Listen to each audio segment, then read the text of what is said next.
بسم اللہ الرحمن الرحیم۔ السلام علیکم کلاس 7۔ لاسٹ لیکچر میں ہم نے پڑھا تھا سردار عبدالرب نشتر کے بارے میں، اور اس کے علاوہ پاکستان کی تحریکی آزادی کے بارے میں ہم نے پڑھا تھا کہ کس طرح سے لوگوں نے محنت اور ہمت کے ساتھ پاکستان کے آزاد ہونے میں اور ان تمام تحریکوں میں حصہ لیا۔ آج جس وطن میں ہم آزادی سے سانس لیتے ہیں، جس وطن میں ہم آزادی سے گھومتے ہیں، ہمیں آزادی رائے ہے، ہمیں یہاں جینے کی، یہاں ہمیں اپنے مذہبی رسومات ادا کرنے کی آزادی ہے، تو ان سب چیزوں کے پیچھے بہت ساری تکالیف تھی۔ یہ وطن ہمیں ایسے ہی حاصل نہیں ہوا ہے، تو اس لیے اس کی عزت اور اس پر فخر کرنا ہم سب پر لازم ہے، اور اس کے لیے جتنا ہم ہو سکے محنت کریں، اس کی ترقی کے لیے ہے، اس کی خوشحالی کے لیے۔ یہ ہم سب کا فرض ہے اور یہ ہم پر لازم ہے، کیونکہ یہ وطن ہم نے بہت مشکلوں اور بہت تکلیفوں سے حاصل کیا ہے۔ اگر آپ تاریخ کا مطالعہ کریں، جیسے آپ مطالعہ پاکستان پڑھتے ہیں سینئر کلاسز میں، تو آپ پڑھیں گے ان میں یہ تمام چیزیں کہ ہمارے یہ مذہبی اور سیاسی رہنما کن کن تکالیف سے گزرے، اور یہ وطن ہمیں یوں جھولی میں کسی نے نہیں پھینکا۔ اس کے لیے ہم نے بہت سارے ظلم اٹھائے، ہمارے رہنماؤں نے، انہوں نے اپنی جانوں کی قربانیاں دیں، اپنے خاندانوں کی قربانیاں دیں، اور لٹے پٹے قافلے جو کہ جنگ آزادی کے بعد پاکستان آئے، تو کبھی آپ پڑھیں تو یہ بہت ایک تکلیف دہ وقت تھا۔ تو ہم پر فرض ہے کہ ہم اس وطن کی عزت کریں اور اس کے ساتھ محبت کریں اور اس کی ترقی میں اپنا اپنا حصہ ڈالیں۔ ان تمام مشہور اور قابل فخر رہنماؤں میں ایک رہنما سردار عبدالرب نشتر بھی تھے، جن کے بارے میں ہم نے پڑھا۔ یہ قائد اعظم کے بہت قریبی ساتھیوں میں سے ایک تھے۔ تو ہم نے اس سبق کا اختتام لاسٹ لیکچر میں یہاں پر کیا تھا کہ خیبر پختونخوا، یعنی اس وقت جو صوبہ سرحد کہلاتا تھا، تو اس میں چند ایک رہنماؤں میں، اس وقت جو تحریک آزادی میں قائد اعظم کا ساتھ دے رہے تھے، ان میں نامور رہنماؤں میں سے ایک رہنما یہ سردار عبدالرب نشتر بھی تھے۔ آپ یہاں دیکھ سکتے ہیں، ٹھیک ہے، جنہوں نے LLB کر کے اپنے اس پیشے کو کنٹینیو نہیں رکھا، اور وہ اپنے وطن کی آزادی کے لیے قائد اعظم کے ساتھ شامل ہو گئے ان کی تحریک میں۔ تو آئیے یہاں سے کنٹینیو کرتے ہیں۔ جس شخص نے بابائے قوم کی آواز پر لبیک کہا، ان میں سردار عبدالرب نشتر سب سے آگے تھے، جنہوں نے اس صوبے میں مسلم لیگ کو ایک سیاسی جماعت بنانے میں اہم کردار ادا کیا۔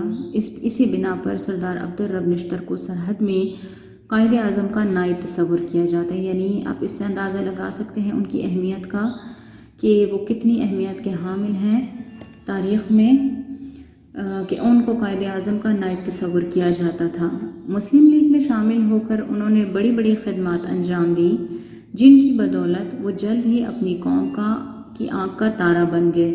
قائد اعظم نے بھی ان کی قائدانہ صلاحیتوں کو بھانپ لیا اور انہیں 1936 میں مسلم لیگ کی مرکزی مجلس عامہ کا ممبر منتخب کر لیا۔ ٹھیک ہے، قائد اعظم نے کیا دیکھا ان میں؟ انہوں نے دیکھا کہ ان میں کوالٹیز ہیں لیڈرشپ کی، تو انہوں نے 1936 میں مسلم لیگ کی مرکزی مجلس عامہ، ان کا یعنی جو اس وقت ممبر تھا بہت امپورٹنٹ مسلم لیگ کا، انہوں نے ان کو وہ منتخب کر لیا۔ اب انہیں قائد اعظم کی اور زیادہ قربت حاصل ہو گئی، چونکہ وہ ہر وقت ان کے ساتھ رہتے تھے مسلم لیگ کے تمام کارروائیوں میں، اور انہوں نے اپنی سیاسی صلاحیت اور جذبہ خدمت سے قائد اعظم کا دل جیت لیا۔ قائد اعظم ان کی شخصیت سے اتنا متاثر تھے کہ انہیں ہر معاملے میں آگے آگے رکھتے تھے۔